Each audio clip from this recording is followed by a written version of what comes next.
Honor Magic V has been announced, and I want to talk a little bit about the specs and the new foldable. So let's get started.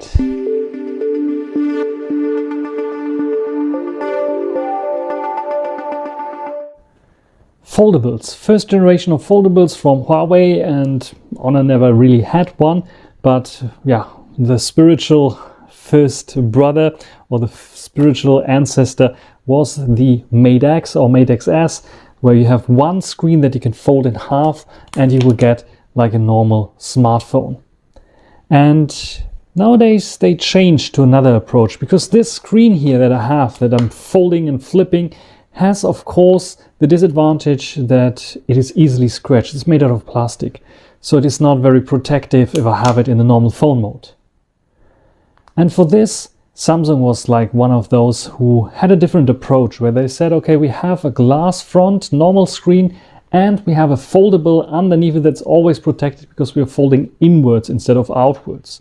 And this approach seems to be the correct or the right approach now for the industry, because more and more manufacturers are switching to this approach, and the Honor Magic V is one of them. So it's also an inwards folding smartphone, inwards foldable, and it has an outer screen. The interesting part about it is, in contrast to Samsung, for example, that uses also an outer screen, but it's always a bit of a weird screen, not really usable as the main screen like this here, 6.6 inch I think it is, but it looks like a normal smartphone. If I have just a normal smartphone right next to it, you can see it's almost the same size. Samsung ones, yeah, look more like this approach here. So 25:9 I think aspect ratio, which is very weird. And very little tall screen is not really looking like a smartphone. It doesn't feel like a smartphone so much. And it's also a bit cramped when you want to type something on it. This has been solved already by Huawei with the Mate X2, which is the successor for the Mate XS. And with the Honor Magic V now, Honor is stepping into Huawei's big footsteps. And they created also a nice little phone with an outer display. 6.45 inch, so very nice and handy, usable. 21:9 aspect ratio is more like Sony's approach. It's still a bit tall, but it's still handleable and works fine. It is proven to work fine, as you can see here on the Sony device. And we have 1000 nits on the front screen. We have 120 Hz OLED screen, of course.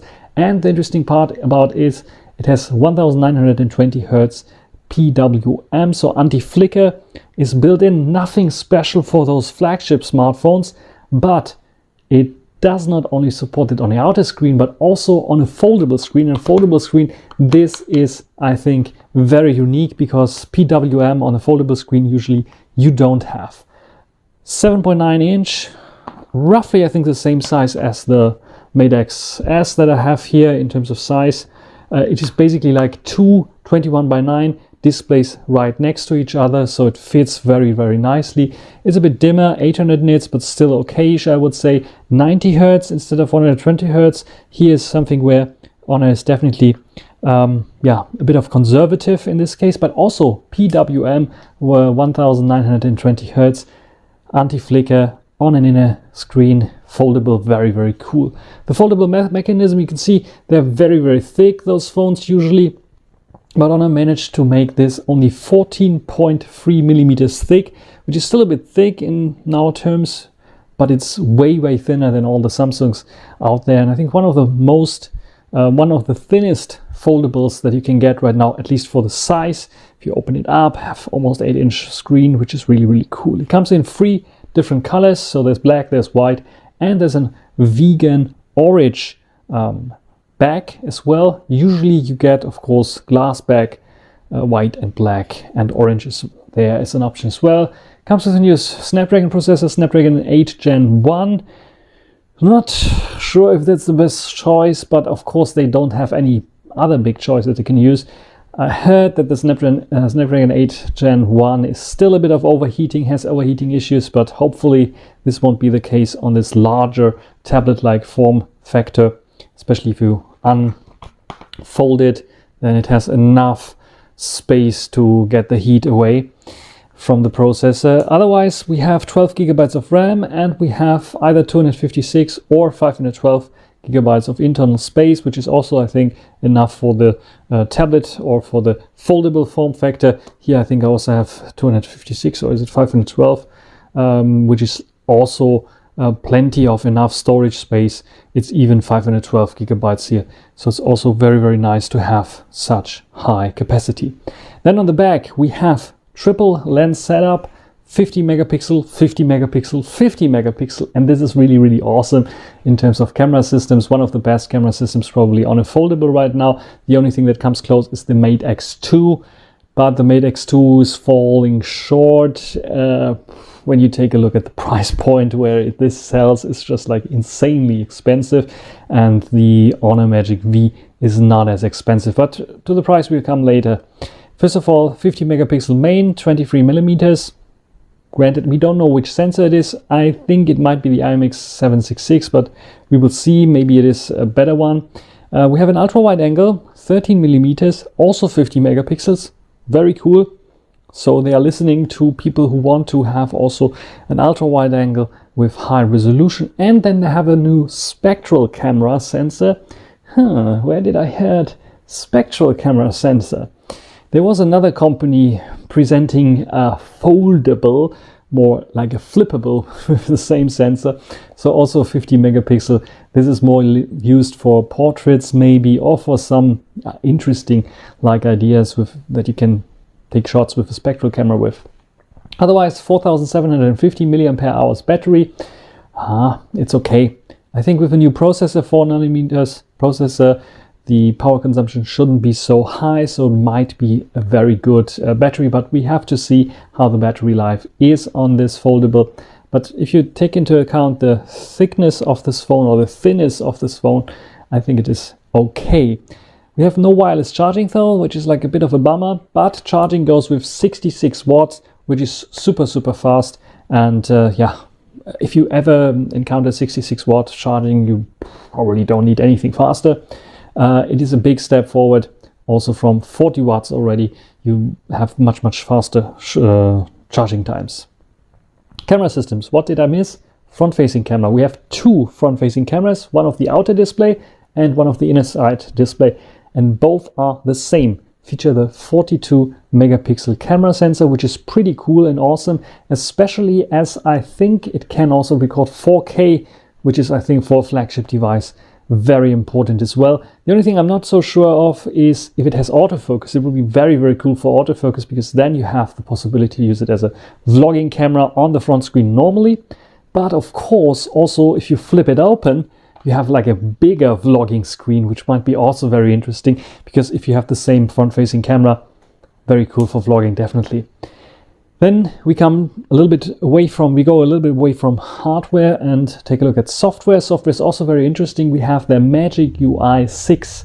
It's based on Android 12, but from the first look, you directly see, hey, this looks a little bit like Harmony OS or the new Emotion UI 12 that Huawei was presenting. And I have some suspicion that there is some Harmony, Open Harmony as code underneath the system. Some widgets. It would be not like very economically not to share like the whole widget system and ecosystem that Huawei is building and putting money into with Honor. So Honor probably bought some licenses or is using the framework from Huawei here as well. So it is Android 12 based, but has some Open Harmony code as well in there. And the interesting part is they optimized it more for such foldable phones. So they also added like tablet or multitasking features, just like AI recognizing, okay, this app here is opening up a new window. Like for example, in WeChat, or a chat application is opening up a video call window. Should I open this maybe right next to the chat window so you can still chat, still see files, or talk about a presentation that you are preparing when you are in this foldable state, in this tablet state basically. So this is very interesting and very interesting idea, and I think it is automatically AI-driven split screen suggestions that will appear on the top, which you can just press on it and it automatically splits the screen according to how you like it to be. Then of course it has some screen sharing and optimizations for Honor Share, so it will work better now with PCs. You can just share the screen, you can drag and drop files to the PC and so on, and vice versa, which is very, very cool, and also a feature suspiciously similar to what Huawei is offering. Then we have stereo speakers on board, which is also pretty cool. Honor won, I think, with the Magic 3 Pro Plus an award in best speaker system, at least on DxOMark.